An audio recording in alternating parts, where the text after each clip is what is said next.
Hola chicos, buenos días. El tema que vamos a ver hoy son expresiones para escribir los cuentos.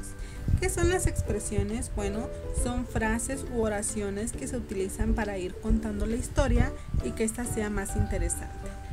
Bueno, nos vamos a ubicar en la página 122 de nuestro libro de español de texto y allí en la actividad 3 se llama expresiones para escribir cuentos.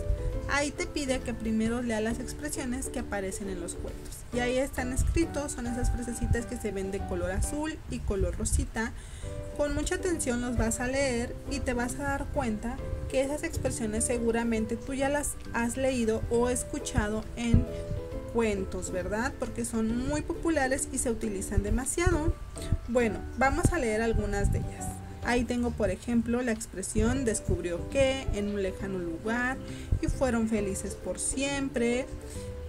Y así fue como, y colorín colorado este cuento se ha acabado. Cuando de repente, hace mucho tiempo, cuando despertó. Pero había una vez, ¿por qué? Cuando menos lo esperaba, como le gustaba tanto.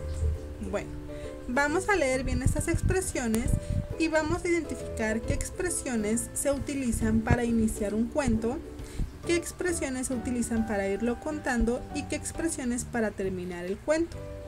Tú en tu cuaderno tienes que elaborar una tablita como esta, en tu libro también viene y en la planeación para que veas cómo dibujarla.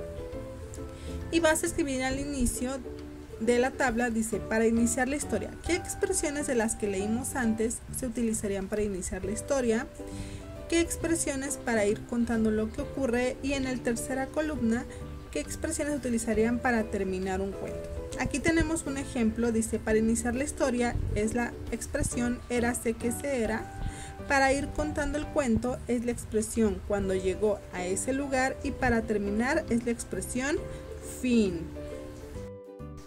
Bueno, entonces tú ya tienes que tener la tablita en tu cuaderno y las expresiones para ir identificando dónde las vas a ir acomodando. Yo aquí te voy a mostrar solamente un ejemplo. Recuerda que las expresiones para que las puedas leer vienen en la página 122 de tu libro de español. Y bueno, entonces, la primera expresión que tengo es descubrió que. ¿En qué parte de la tablita tú pondrías la expresión descubrió que? En para iniciar la historia, para ir contando lo que sucede o para terminar. Bueno, yo la pondré para ir contando la historia, porque se ve algo que va transcurriendo durante que se cuenta el cuento, entonces sería descubrió que es durante se cuenta la historia. Ahora, en un lejano lugar, ¿dónde lo pondrías? ¿Para iniciar la historia, para ir contando lo que ocurre o para terminar? Así es, iría en para iniciar la historia, porque así se inician muchos cuentos, ¿verdad? Y ahora vamos a ver la expresión y fueron felices por siempre. ¿En qué parte de la columna vas a escribir esa expresión? ¿Para iniciar la historia, para ir contando lo que ocurre o para terminar? Así es, se pondría para terminar porque normalmente en los cuentos terminan y fueron felices para siempre.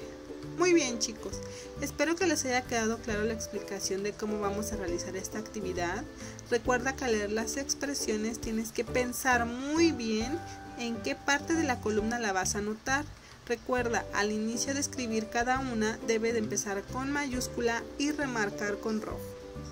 Buen día chicos.